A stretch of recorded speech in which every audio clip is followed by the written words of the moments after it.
Hi, my name is Mira Shrestha and I'm with the Gwinnett County Public Library. This is the third episode of Resources for New Immigrants series. In this episode, I will provide you with a general overview of the education system in the United States, including schools for children, youths, and adults. Since education can help connect you and your family to the community, it is very important to understand the education system, how it works, and how to find resources, especially if you have small children. The education system in the United States consists of several stages. It starts with pre-primary education, also called preschool. In most cases, you will have to pay for it. However, there are Head Start and Early Head Start programs funded by the federal government for low-income children from birth to age 5. In Georgia, you will find this information on the Bright from the Start Georgia Department of Early Care and Learning website. There are various resources available for child care, including information provided by Georgia Association of Child Care Resource and Referral Agencies. After completion of preschool, children start from formal education in kindergarten through 12th grade and colleges and universities.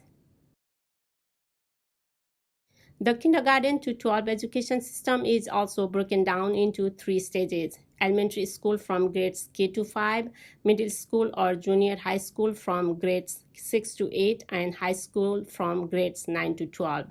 If you are 16 years of age or older and have not completed high school, you can enroll in the classes that prepare you to earn the recognized equivalent of a high school diploma, which is called General Educational Development or GED. There are different types of schools and parents have several options to choose from. Choice of public school is based on the area or school district where you live. Public school education is free in the United States, and you will have to visit the school to enroll your child. The school system provides free school buses for transportation. You may send your child to private school and they are not restricted to the school district, but of course you have to pay to send your child to private school. In many areas, you can also choose alternative school systems such as charter, magnet, or special education schools. You also have an option for homeschooling for formal education. For homeschooling, parents may prepare their own materials and design their own programs of study, or use materials produced by companies specializing in homeschooling materials. However, homeschooling requires time, planning, and commitment, and you also need to follow your state's homeschooling regulations. If your child has special needs, you may look for special needs education services in your area. Children can receive these services from the date of their 3rd birthday until they attend kindergarten.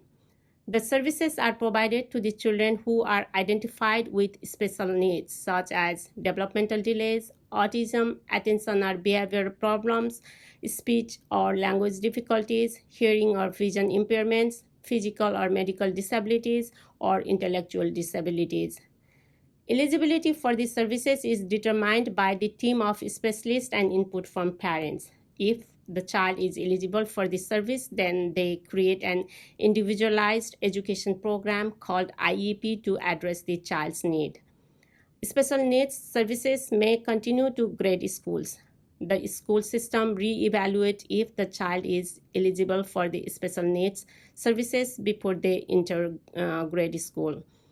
The services may include instructions that adapts the curriculum and materials to serve the students with disabilities. After graduating from high school, students may attend post-secondary education in universities or colleges. The post-secondary education includes 4-year colleges and universities. There are public and private universities available for higher education, and generally public colleges or universities cost less than private ones.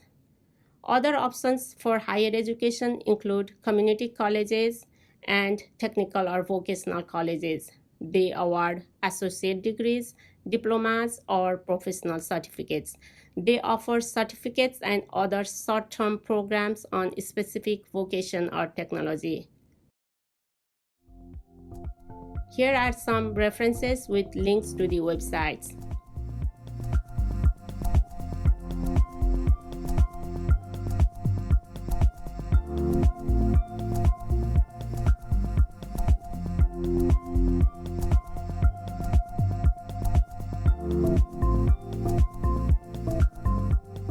Thank you so much for joining me, and I hope you will find this information and resources useful. If you need assistance on accessing any of these resources or print resources, please visit Gwinnett County Public Library or your local public library. Thank you.